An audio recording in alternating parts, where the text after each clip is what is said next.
আল্লাহ লা ইউগাইয়িরু মা বিকাওমিন হাত্তা ইউগাইয়িরু মা বিআনফুসিহিম। আল্লাহ তাআলা ততক্ষণ পর্যন্ত কোনো জাতির অবস্থাকে পরিবর্তন করেন না যতক্ষণ পর্যন্ত তারা নিজেরা নিজেদের অবস্থাকে পরিবর্তন না করে। কি উদ্দেশ্য? অর্থাৎ কোনো জাতি ভালো অবস্থায় থাকে, নেক কাজ করে, আল্লাহ তাআলার হুকুম মতো চলে, আল্লাহ তাআলা হঠাৎ করে তাদের উপরে কোনো জালেম শাসককে চাপায়ে দিবেন না বা কোনো জালেমকে চাপায়ে দিবেন না। আবার কোনো জাতি আছে বদ আমলের উপরে, এই বদ আমলের উপরে থাকা অবস্থায় আল্লাহ তাআলা ভালো শাসক দিবেন না যতক্ষণ তারা নিজেরা নিজেদের অবস্থাকে পরিবর্তন না করে। আমরা আমাদের ইতিহাস দেখলে দেখব আমাদের দাদারা তারা ব্রিটিশদের থেকে আলাদা হয়েছে যেন নিজেদের অবস্থা একটু পরিবর্তন হয়, কিন্তু বাস্তবতা হলো অবস্থার কোনো পরিবর্তন হয় নাই। এরপরে আমাদের বাবারা তারা দেখছেন যে আমাদের হিন্দুদের থেকে আলাদা হয়ে একটা ইসলামী রাষ্ট্র বানানো দরকার। আমরা যদি হিন্দুদের থেকে আলাদা হয়ে যাই হয়তো আমাদের অবস্থার পরিবর্তন ঘটবে, কিন্তু বাস্তবতা হলো আমাদের অবস্থার পরিবর্তন হয় নাই। পরবর্তীতে আমরা আবার পরিবর্তনের জন্য মুসলমানদের মধ্যেই আরেকটা ভাগ করলাম, সেটা হলো আমরা বাঙালিরা আলাদা হয়ে যাব যেন আমাদের অবস্থার পরিবর্তন ঘটে। কিন্তু বাস্তব অবস্থা এখানেও একই রকম যে আমাদের অবস্থার কোনো পরিবর্তন হলো না। এরপরে আমাদের সময় আসলো, আমাদের সময় এসে এমন অবস্থা হলো যে আমরা বিভিন্ন সরকারকে পরিবর্তন করে চেষ্টা করলাম যে আমাদের অবস্থা যেন পরিবর্তন হয়, কিন্তু সরকার তো পরিবর্তন হলো কিন্তু আমাদের অবস্থার কোনো পরিবর্তন হলো না। আমাদের অবস্থার কেন পরিবর্তন হলো না? কারণ হলো আমরা নিজেরা নিজেদেরকে সংশোধন করি নাই, আমাদের কাজগুলোকে আমরা সংশোধন করি নাই, আমরা আল্লাহ তাআলার কাছে আমাদের দোষ ত্রুটির জন্য ক্ষমা চাই নাই। তো এখন আমাদের করণীয় কি? এখন আমাদের করণীয় সম্পর্কে আল্লাহ তাআলা নিজেই জানাইতেছেন কোরআনের মধ্যে, ইয়া আইয়ুহাল্লাযীনা আমানুত্তাকুল্লাহ ওয়া কুলু কাওলান সাদীদা। অর্থাৎ হে মুমিনগণ, আল্লাহকে ভয় করো এবং সত্য সঠিক কথা বলো। ইউসলিহ লাকুম আমালাকুম, তাহলে আল্লাহ তাআলা তোমাদের কাজগুলোকে সংশোধন করে দিবেন।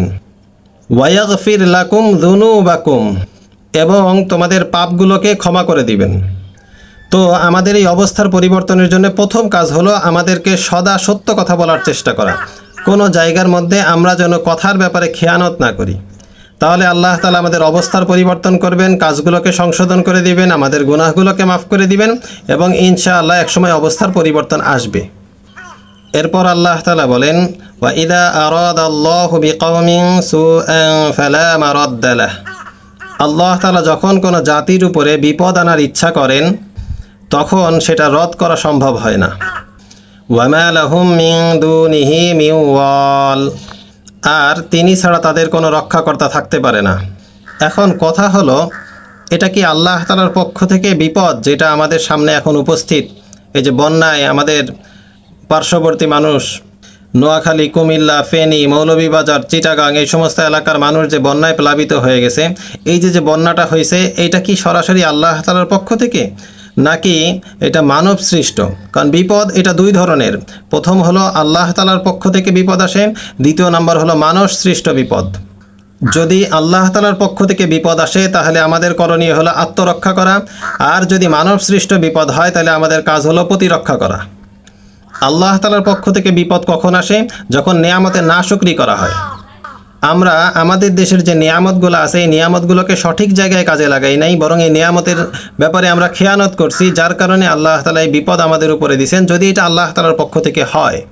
আর এই কারণেই আমাদের মধ্যে দুইটা জিনিস এখন লক্ষ্য করা যাচ্ছে। প্রথম বিষয় হলো আমাদের খাদ্যের কষ্ট শুরু হয়েছে, যেটা আল্লাহ তাআলা আমাদেরকে সতর্ক করছিলেন। দ্বিতীয় বিষয় হলো যে প্রতিপক্ষের ভয়, শত্রুর ভয় আমাদের দিলের মধ্যে ঢুকে গেছে।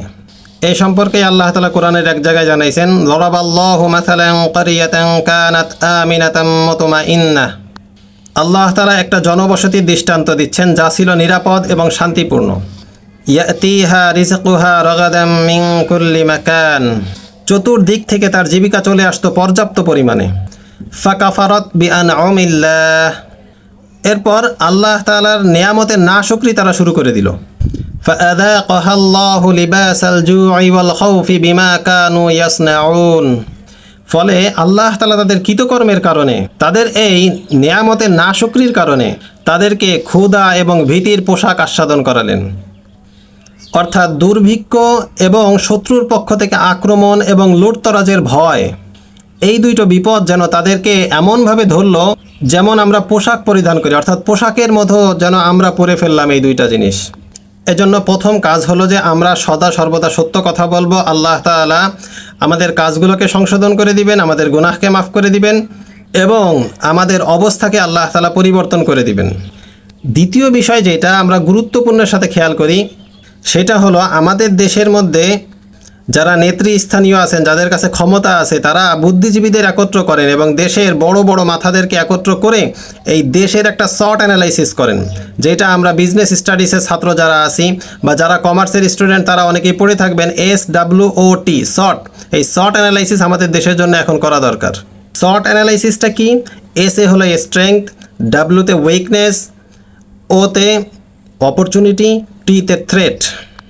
আমাদের দেশের শক্তির জায়গা কোনটা সেটা হলো এস, আমাদের দেশের দুর্বলতা কোনটা ডাব্লু, আমাদের দেশের সুযোগ আছে কোন দিকে কাজ করার সেটা হলো অপরচুনিটি, আর চতুর্থ নাম্বার হলো টিতে থ্রেট। অর্থাৎ এই সমস্ত কাজ করার ক্ষেত্রে কি কি হুমকির শিকার আমরা হইতে পারি, কি কি ধরনের ঝামেলার সম্মুখীন আমরা হইতে পারি। আমাদের দেশের স্ট্রেংথ, আমাদের দেশের শক্তির জায়গা হলো আল্লাহ তাআলা যে সমস্ত নিয়ামত আমাদেরকে দিয়েছিলেন, এই সম্পর্কে আমি আগেও একবার আলোচনা করছি। প্রথম হলো আল্লাহ তাআলা আমাদেরকে ইলিশ মাছ দিয়েছেন, এই ইলিশ মাছ এটা আল্লাহ তাআলার পক্ষ থেকে একটা নিয়ামত, এই নিয়ামতের আমরা কদর করি। দ্বিতীয় বিষয় হলো যে আল্লাহ তাআলা আমাদেরকে পানি দিয়েছেন, এই পানিটাকে আমরা সঠিকভাবে কাজে না লাগানোর কারণে আজকে এই অবস্থা। তৃতীয় নাম্বার, আল্লাহ তাআলা আমাদেরকে গ্যাসের খনি দিয়েছেন, এই গ্যাসের খনিকে আমরা কাজে লাগাইতে হবে। গার্মেন্টস সেক্টরে আল্লাহ তাআলা আমাদেরকে অনেক বড় নিয়ামত দিয়েছেন। সারা দুনিয়ার মধ্যে আমাদের সুনাম আছে, সুন্দরবন আমাদের কাছে, বঙ্গোপসাগর আমাদের, সেন্ট মার্টিন দ্বীপ আমাদের কাছে। এই সমস্ত নিয়ামতগুলোকে আমরা কাজে লাগাই। যদি এই সমস্ত নিয়ামতগুলোকে কাজে লাগাই, এরপরে আমরা এই আমাদের শক্তির জায়গাটা পেয়ে যাব। দ্বিতীয় নম্বর হলো আমাদের কিছু উইকনেস আছে, আমাদের কিছু দুর্বলতা আছে। এই উইকনেসগুলোকে আমরা কি করব? উইকনেসগুলোকে আমরা ইউনিকনেসে পরিবর্তন করব। অর্থাৎ আমাদের দুর্বলতাকে আমরা অনন্যতায় নিয়ে চলে যাব। তখন এই দুর্বলতাই আমাদের জন্য শক্তির জায়গা হয়ে যাবে। টমাস আলভা এডিসনের নাম তো আপনারা অনেকেই শুনেছেন। টমাস আলভা এডিসনের একটা সমস্যা ছিল, একটা দুর্বলতা ছিল হলো উনি কানে কম শুনতেন, এক কানে কম শুনতেন। তো উনি ওনার এই উইকনেসটাকে ইউনিকনেস কিভাবে বানাইলেন? উনি বলতেন যে আমি বিভিন্ন সময় বিভিন্ন রকম ক্রিয়েটিভিটির কাজ করতাম, আমি নতুন নতুন কাজ করতাম, নতুন নতুন কিছু আইডিয়া আমার মাথার মধ্যে আসতো। তো মানুষ আমাকে বিভিন্ন ধরনের কথাবার্তা বলতো, বিভিন্ন রকম সমালোচনার সম্মুখীন আমাকে হইতে হতো। কিন্তু আমার এক কানে সমস্যা থাকার কারণে আমি এই কথাগুলো অত বেশি শুনতে পাইতাম না, আর এই শুনতে না পাওয়ার কারণে আমি আমার কাজের মধ্যে পরিপূর্ণভাবে মনোযোগ দিতে পারতাম। তো উনি এই কথা বলতেন যে আমার এক কানে সমস্যা, এটা আমার উইকনেস, এই উইকনেসটাকে আমি ইউনিকনেসে পরিবর্তন করছি। অর্থাৎ আমার কানে শোনার দুর্বলতাটাকে আমি আমার মনোযোগের মধ্যে কনভার্ট করছি।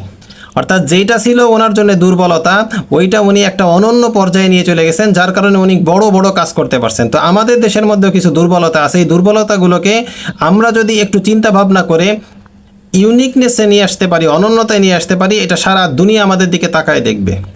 এরপর আমাদের কিছু অপরচুনিটি আছে, কিছু কাজ করার সুযোগ আছে, কিছু কিছু সেক্টরে আমাদের কাজ করার সুযোগ আছে। এই সেক্টরগুলোকে যদি আমি আরও বেশি কাজ করতে পারি, তাহলে ইনশাআল্লাহ সারা দুনিয়া এখন আমাদের দিকে তাকায় আছে, সারা দুনিয়ার মানুষ আমাদের দিকে তাকায়। আপনি পাকিস্তানের দিকে খেয়াল করেন, যাদের সাথে যুদ্ধ করে আমরা আমাদের দেশটাকে স্বাধীন করছি, তারা এখন এই কথা বলে, তুমি কে আমি কে, বাংলাদেশ বাংলাদেশ। পাকিস্তানের যুবকরা, পাকিস্তানের ইয়াং মানুষ, তারা আমাদের যুবকদেরকে ফলো করে, তারা আমাদের কাছ থেকে ইন্সপায়ার হয়। চতুর্থ নাম্বার হলো থ্রেট। আমাদের এই সমস্ত কাজ করতে গিয়ে কিছু হুমকির সম্মুখীন হইতে পারে, আমাদের কিছু সমস্যার সম্মুখীন হইতে পারি। আমরা রাজনৈতিকভাবে হোক, অর্থনৈতিকভাবে হোক, বহির্বিশ্বের বিভিন্ন চাপের কারণে হোক, এই সমস্ত বিষয় ফেস করার ক্ষেত্রে আমাদের অনেক বড় একটা কাজ, সেটা হলো ডক্টর মোহাম্মদ ইউনূস, ওনার সাথে আন্তর্জাতিক বিশ্বের একটা গুরুত্বপূর্ণ সম্পর্ক আছে। ওনার এই সম্পর্কটাকে কাজে লাগায় আমরা সারা দুনিয়ার মধ্যে কিছু বড় ধরনের কাজ করে দেখাইতে পারি। এজন্য আমরা চেষ্টা করি এই সমস্ত কাজের মধ্যে আমরা শর্ট অ্যানালাইসিস করি, প্রত্যেকে ব্যক্তিগত জীবনেও করি এবং আমাদের পারিবারিক জীবনেও করি, আমাদের রাষ্ট্রীয় জীবনেও এইগুলো করার চেষ্টা করি। দেখবেন ইনশাআল্লাহ আমাদের এই যত সমস্যা আছে, এই সমস্যার সমাধান আল্লাহ তাআলা করে দিবেন। সমস্যার সমাধানকারী, এটা মনে রাখবেন, একমাত্র আল্লাহ তাআলা।